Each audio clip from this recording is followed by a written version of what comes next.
Hey guys, Jay here and welcome to another cosplay tutorial. Today I'm going to be making another prop from the Rising of the Shield hero. This time it is the Chimera Viper Shield. And also it lights up, but I'll get into that at the end of the video. Also, if you'd like to follow along at home, there's a link in the description that goes to my website where you can get the full template. Anyway, let's get started. For this build, I'm going to be using some new foam from, oddly enough, the place I buy my spikeable wigs from, Arta Wigs. I'll leave a link in the description to the foam section of their site.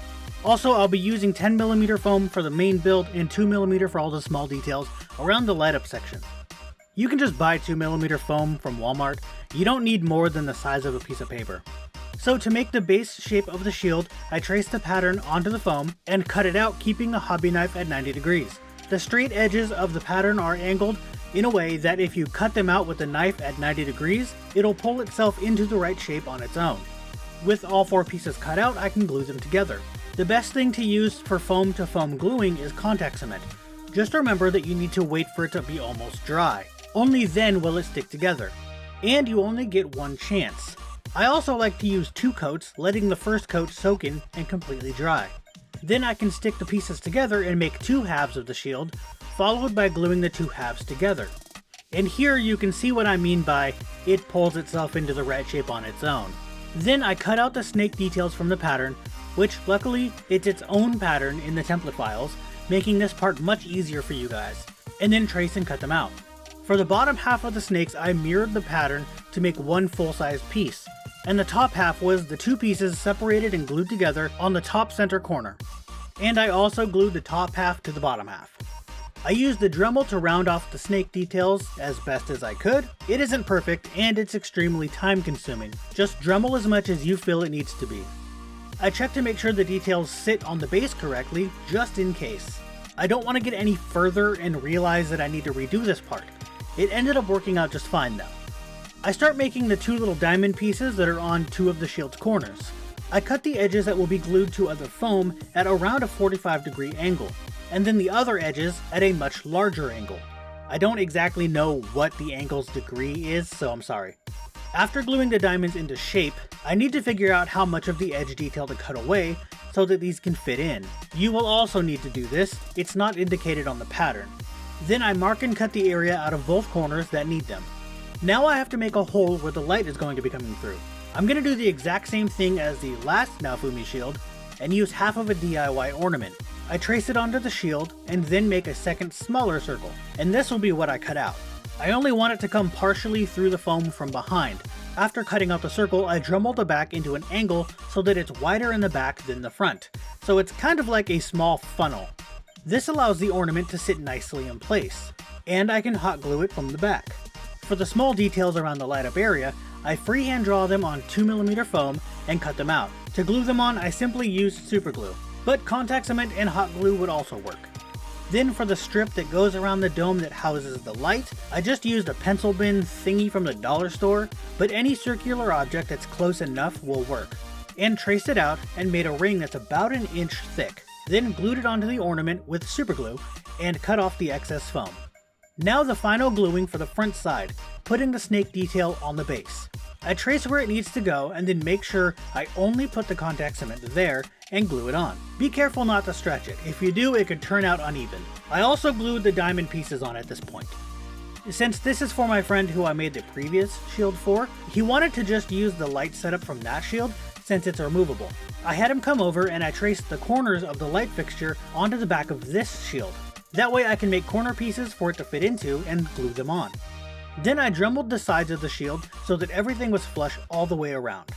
In order to wear the shield, it needs straps and a handle. The strap is a piece of elastic pulled through either end of a long strip of foam, then contact cemented to the underside to keep it in place, before contact cementing the whole thing down to the shield.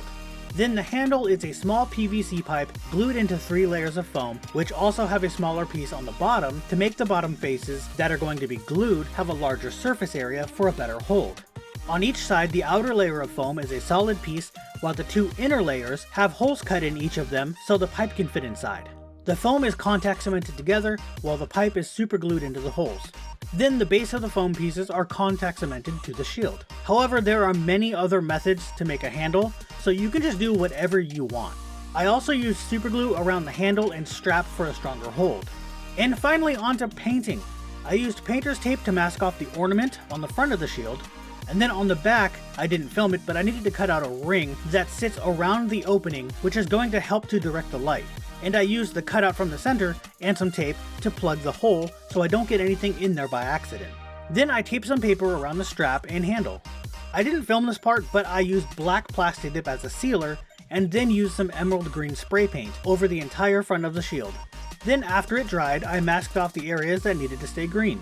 I start by trying to paint the yellow with acrylic paints, but this just wasn't working. So I fully mask off the rest of the green and use yellow spray paint. And for some reason, it took like 8 coats to cover it. Then I was able to use that same yellow acrylic to paint the details around the ornament. This worked a lot better here because it's a smaller area than the snakes, so it's much easier to paint. Also, the tape I used seemed to not work very well. Not only did it not mask off the edges in a lot of places, but the yellow even bled through in some spots. So I ended up trying to go over some of the yellow with green acrylic paint, but sadly this wasn't the right shade and it looked really bad. So in the end, I just had to go over the entire thing by hand all over again with green acrylic paint. The last things that I need to do are paint the edges on the back of it and the foam pieces of the handle black to cover up the overspray from the yellow, as well as a frost coat inside the ornament. For the purposes of this video, since I don't have the light fixture with me, I taped the light that I do have to that plug from earlier and secure it on the back to show what it'll look like when it's lit up.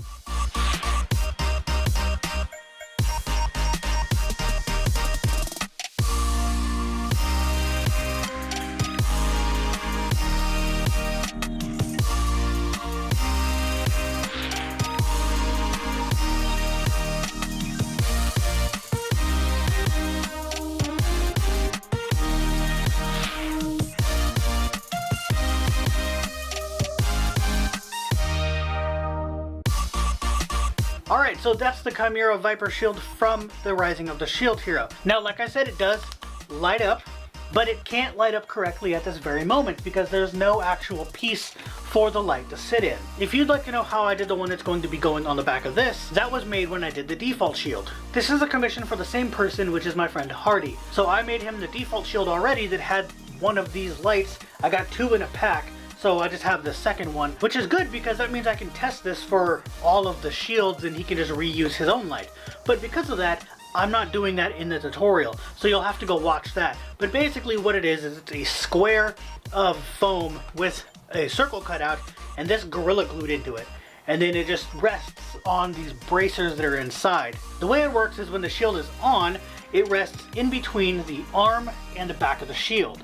And just the pressure of the arm up against it keeps it in place. And then the bracers keep it from shifting around. However, if you have a different light or a different way of doing lights, do whatever you need to. These are easy because they just have a twist off battery pack. So I just use these for convenience and they're easier for us to carry around without like a big battery pack taped to the inside of this or glued to the inside somewhere in extra parts. This is just a more convenient way to do it. Anyway, that's going to be it for this tutorial. If you like it, go ahead and give it a thumbs up, subscribe for more, and I'll see you guys later.